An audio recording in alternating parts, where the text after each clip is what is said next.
and welcome to Out and About Art, your PGTV source for all things art in Polk County. I'm your host, Yasmin Ali. Over the past month, you might have noticed a new addition to Lake Mirror in the form of a magnificent stainless steel sculpture. This permanent public art installation is called Tribute to Linemen, and it was designed by 3 Lakeland High School students who won a design competition hosted by Platform Art. Check this out to learn more about the meaning behind this work of art and the long road that it traveled to get here. So Platform was approached by former City Commissioner Don Selvage, and he introduced us to Tracy Moore. Tracy Moore's husband unfortunately passed away from an accident at Lakeland Electric. He was a lineman, and Tracy really wanted to do something to sort of memorialize her husband, or actually to recognize linemen for the critical work that they do and of course the dangerous work that they do. We held a design competition for the linemen. The criteria really was twofold. We wanted to, of course, communicate and have something representational for linemen.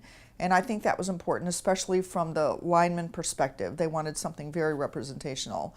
We were also concerned with artistic merit and selecting a piece that actually told the story of the linemen and the utility industry, one that could be relatable to the general public. We had 8 schools participating because we opened it up to schools in the Lakeland Electric service area. So we had 8 schools participating, about 16 or so entries in the competition, and we had a series of judges come in and make the selection, including our new artist this year, Becky Alt. And Becky owns a company called Art Research Enterprises, Inc., and they're in Lancaster, Pennsylvania. And Becky was quite intrigued with our process as well, and their facility actually constructs and fabricates sculptures from famous artists all over the United States. So Becky was intrigued with our program and our process, and she took it on. And indeed, we ended up making one selection, this really creative piece of work that we think really represents not only linemen, recognizing linemen, but in fact the utility industry. I gave it as an assignment to my kids. This was an advanced level class. So I usually, before my kids create a piece of artwork, I have them do a little research. I wanted them to research various kinds of monumental type sculptures. So I had them look at linemen specifically also to see, you know, what their role is, what it is that they do and the value that they have. And once they did that, they began to kind of brainstorm ideas. And so, yeah, we would talk about, you know, how can you formulate an idea, how can you see it through, what construction method would work best, what medium. So the girls that actually ended up winning the contest, we work primarily in clay, but we also do other various kinds of sculpture. And so I have a junk room with a warning on the door because it's pretty scary. It is a junk room. They began to construct this form with found objects. So for example, the sphere ended up being made out of these vinyl plastic like mini blinds that were flexible, and so that's how they had to, you know, screw and glue and clamp and, you know, construct this sphere. Then they used tin snips to cut out the lineman form. They used a dowel for the rod. It's funny, each one sort of played a role. Angel was instrumental to begin with in that whole spherical. She has a real eye for form. And then Gabby suggested the pole and how to sort of position things. And then Maddie was the one, her mom's an English teacher, and so she kind of had the basis for that quote. But again, how beautifully they all 3 worked together collaboratively, and ended up with just a very dynamic sculpture. I think we realized how underappreciated they are. Yeah. And not like to call out other people, but even us. Like, I knew nothing about linemen. Like, I didn't realize how hard of a job that was. I didn't realize they were first responders, but when we sat down and we did the research and we looked at the percentages of people who passed away on the job and stuff like that, There was a lot of it was so eye-opening. And like at that moment, like we knew like we have to do this tribute. Like, they kind of worked the hardest, not like pointing fingers or anything, but being that they're the first people there and more of them have died on the job doing what they do to help everyone. Yeah, we were just high schoolers. like we were like, this could never, like we were like, I don't know if we're gonna win. Like, But if we do, we should try to do this yeah, because and- if it but does then we win, did, and, we did it. we got there. yeah. And the 3 students who won, Maddie, Gabby, and Angel Rose, are students at Lakeland High. Kim Mortimer is their teacher. And the students really did a very creative job in communicating, of course, the story about Linemen. You can see that the lineman is the central figure in this piece, so it gives him sort of an authoritative or even a heroic stance. He's actually leaning against a pole, and the globe sort of represents the community or the world. And then you can see these light bulbs hanging, and then the light bulbs are a highly polished stainless steel, and they have images of people inside. Those bulbs actually represent the community that the linemen serve. So, and then of course you have the electrical wires running between the globe. So you can completely understand how they grasp the concept of the linemen as a central figure in the community and why they're important, and then the role that we have and relationship that we have with the industry. So the process for producing the sculpture in Becky's studio, she first created this model actually based on the student's design and sent that to us for approval. And then we made arrangements to take the students up to Lancaster to visit them. So her team of about 15 artists, fabricators, went right to work, and they ordered all the steel. We opted for solid stainless steel because it's low maintenance, very high visual impact. So the students had an opportunity to go there, not only meet the team, but actually participate and learn how to do processes. We spent like 3.5 days there. We did get to see the pouring of the guy, The lineman in it, and that was super cool. It was really hot too. We got to go through, in her studio, she had different sections, like how fabrication starts, like different rooms. They have the waxing room, and then they have the molding room where they pull their molds and then do the whole process. And so it was really cool to see how things were made. Yeah, we actually got to pour wax. Oh, yeah, that was we fun. learned how to pour wax into molds and stuff like that. She that let good, us Sculpt a piece she let that us she's sculpt working a piece on. that she's like of a yes. human that she's working on. We helped with that. It was very relaxing. It's back at home Yeah, with all the clay. it was fun.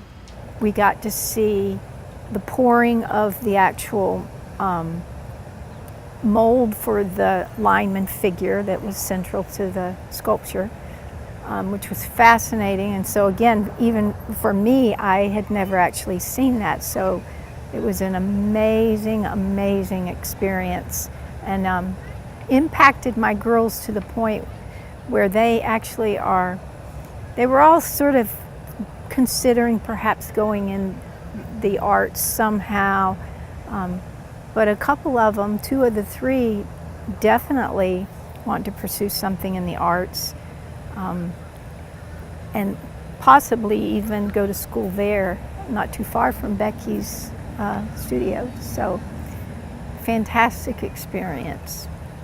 This project ended up being about 3 times larger than any other project we've ever done, partly because of the magnitude of the concept, and then of course the structure itself. we got the attention of the NEA, the National Endowment for the Arts. They actually called us and heard that that we have been doing, that Platform Art has been doing some significant, impactful work in the community. So I shared with them our concept on this project, and they invited us to apply. So we've had funding, of course, from the City of Lakeland, the State of Florida, Cultural Affairs, and then the NEA. So those were very significant gifts for us. So we knew then that we really needed to make this investment and go all the way.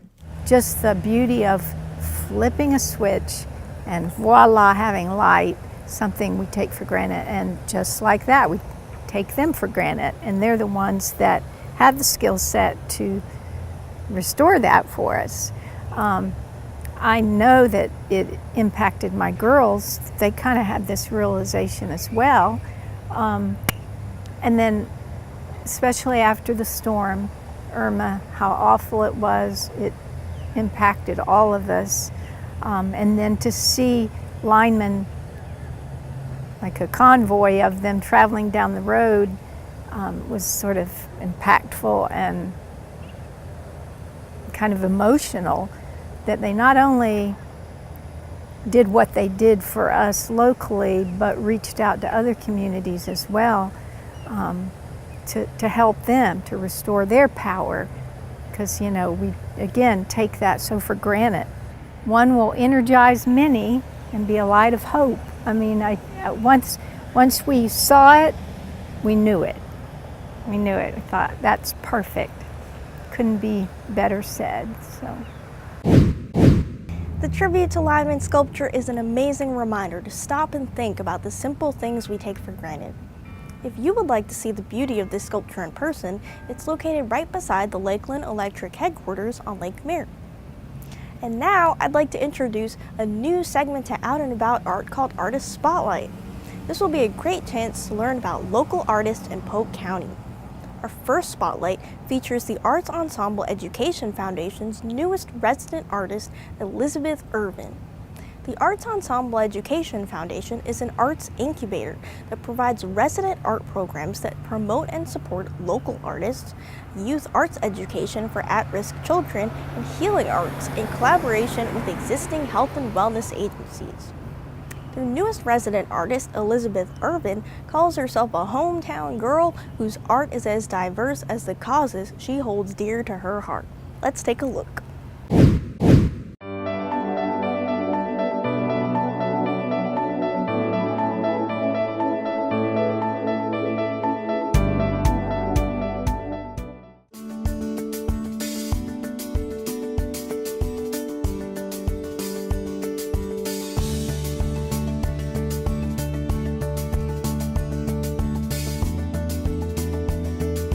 Art being the catalyst that bring many people together in many different scenarios, I think it's important because it just shows that we all can experience the same thing but in a different way. And for me, I'm a hometown girl. I was born and raised here. And for me to have my art not just in the classroom but in the community, it's nice for me that I can reach out to other people for any specific cause, whatever it is. Who I am as an artist is I like to dabble with different things. I'm in the middle of one technique to another, trying to perfect both. I started painting probably about 8 years ago seriously, but I've always been in love with art.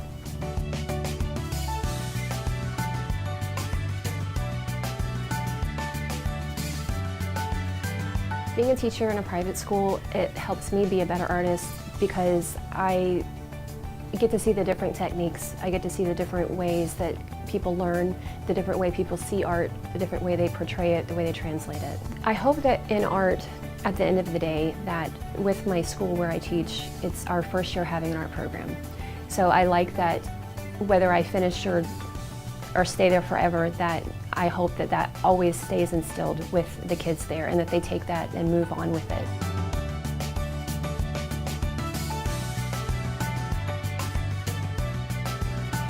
I was recently featured at the Bartow Courthouse, and that's exciting for me because it's my art portrayed in a public area where thousands of people see it weekly and daily, and it's really nice, especially when I have friends that see it and they'll text like, whoa, that's your art, and it's really cool. It's really neat that I have a few collectors that like that their art was portrayed in the courthouse and their local lawyer's office, that like that there was a backstory, that it was portrayed in the courthouse and now it's in their office.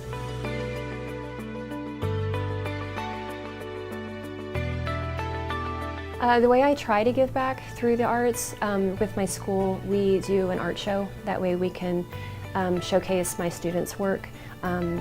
So parents can come, people in the community can come and see what's going on in that area. I also teach a veterans class with Arts Ensemble downtown. That's where we let veterans come in and we let them paint, and it's therapeutic for them as well. The way I would hope that my art could touch someone that has been through something, whether it's domestic violence or PTSD, that we all know your story, and my hope would be that if you looked at my art, if I was doing something specific for that, that you would know that there are people that understand and have been where you are.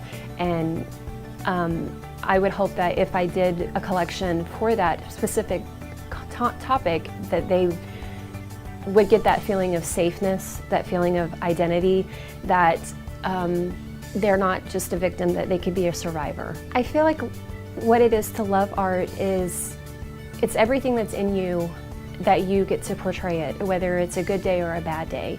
I've heard the quote, what's bad for your heart is good for your art. And I think that that's really true, because I could have a bad day and I could paint something and sometimes it's dark, sometimes it's not. If I'm in a good place in my life, that portrays through my art.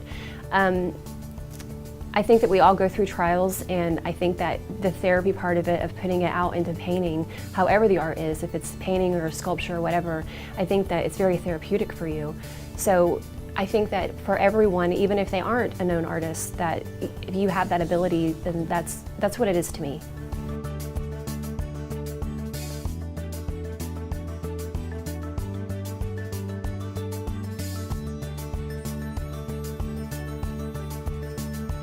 The benefits of being a resident artist for me, I feel like it's an opportunity to get my name out into the public, to show the love that is for art, and with Arts Ensemble, it just puts their name out there as well. So however we can benefit them. I hope that with Arts Ensemble that we leave a name. I don't want to ever forget where my roots come from.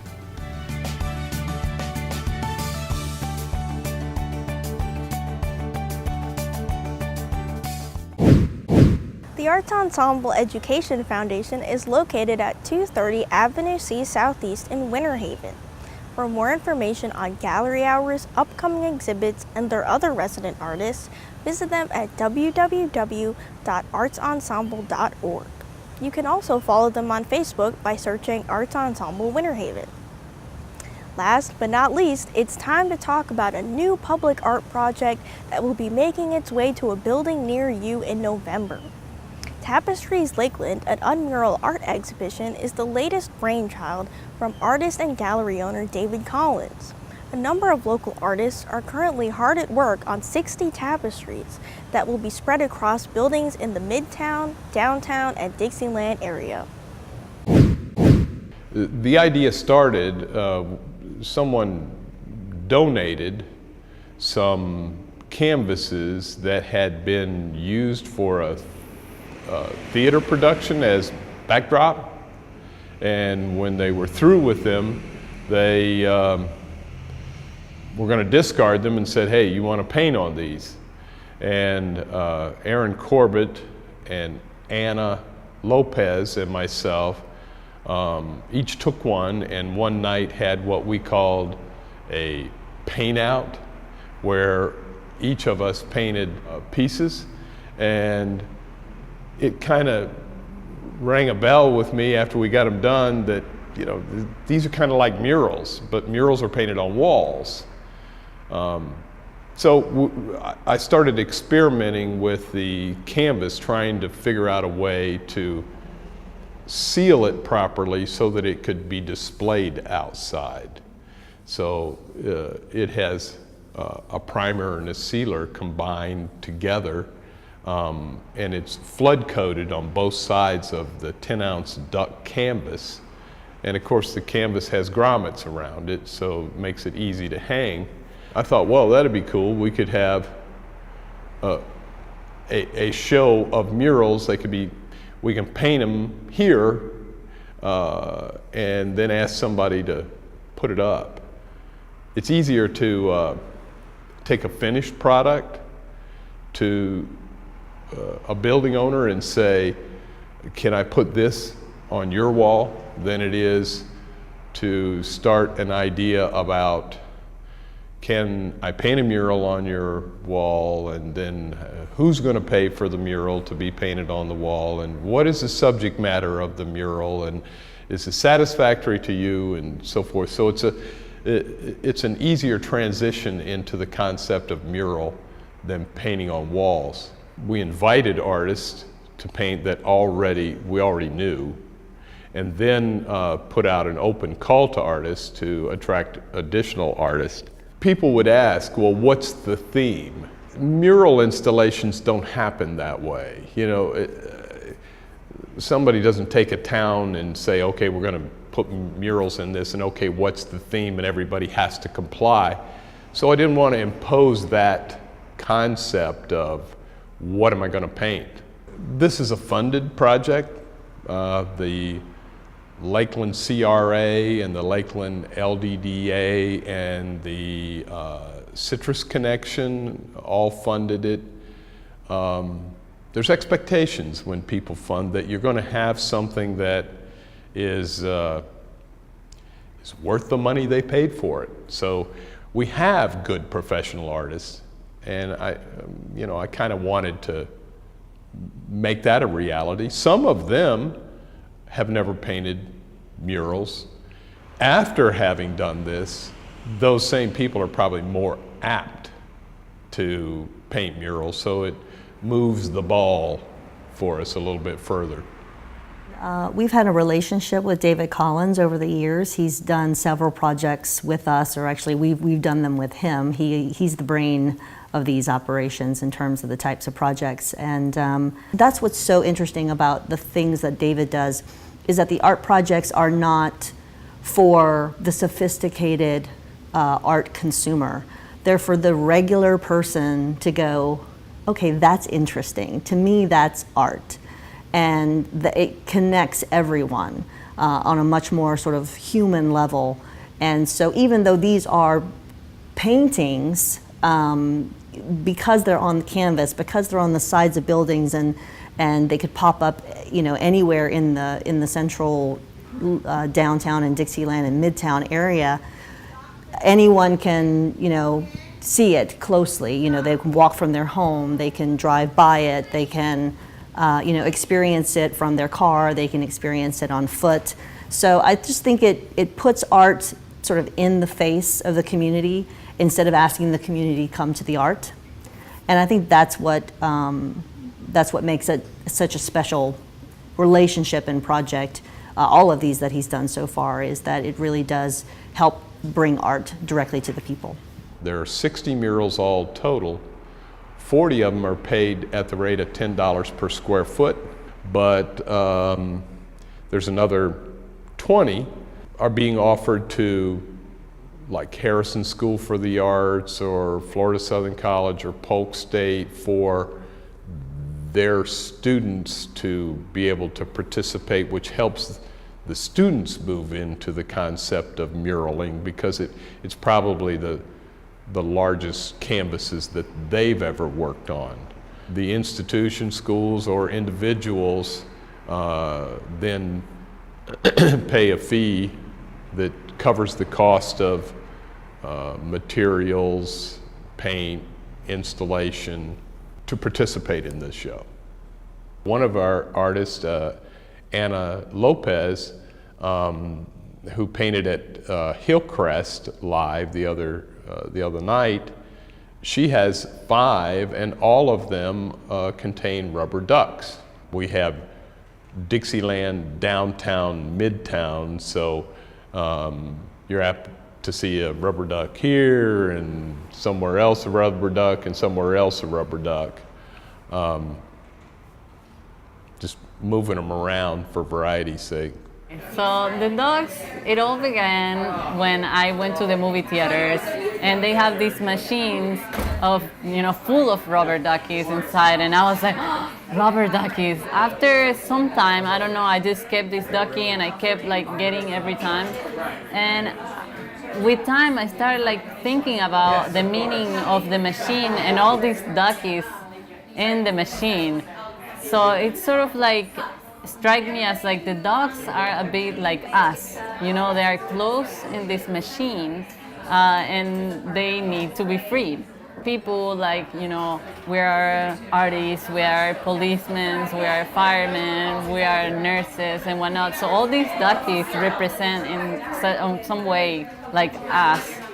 And so I felt like the meaning of that I wanted to put is that these dogs are so caught up in their machine, they live in this machine, and it's up to us to, hey, I'm gonna spend $1 and free this dog, and so I feel like maybe it's the same for us. Maybe if I can help someone with just $1 or with just an action, I can free them from maybe the daily lives that maybe they feel like trapped in.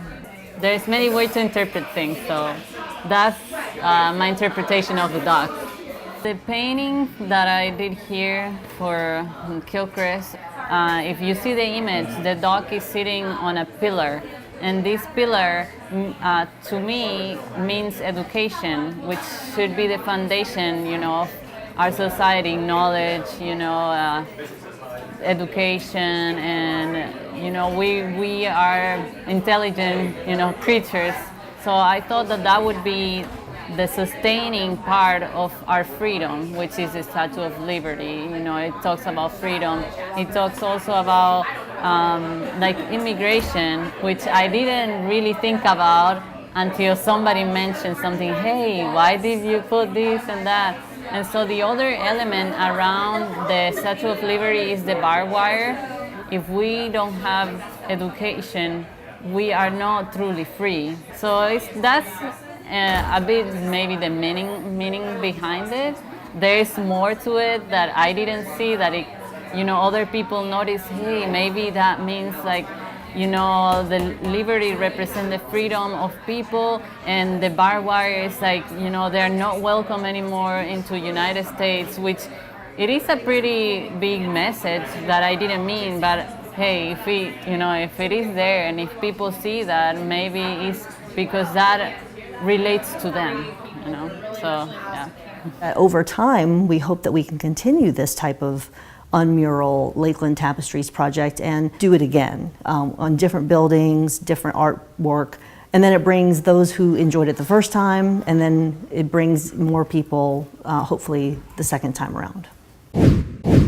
Tapestries Lakeland, an Unmural Art Exhibition, will debut at an artist reception on November 2nd and then be installed during the following weeks. To keep up with the public art project, visit www.davidnelsoncollins.com. That's all I have for this month, but there's always plenty going on within the Polk County art scene. Stay tuned for a list of art events in your area. Thank you for joining me, and I'll see you next time for more art out and about.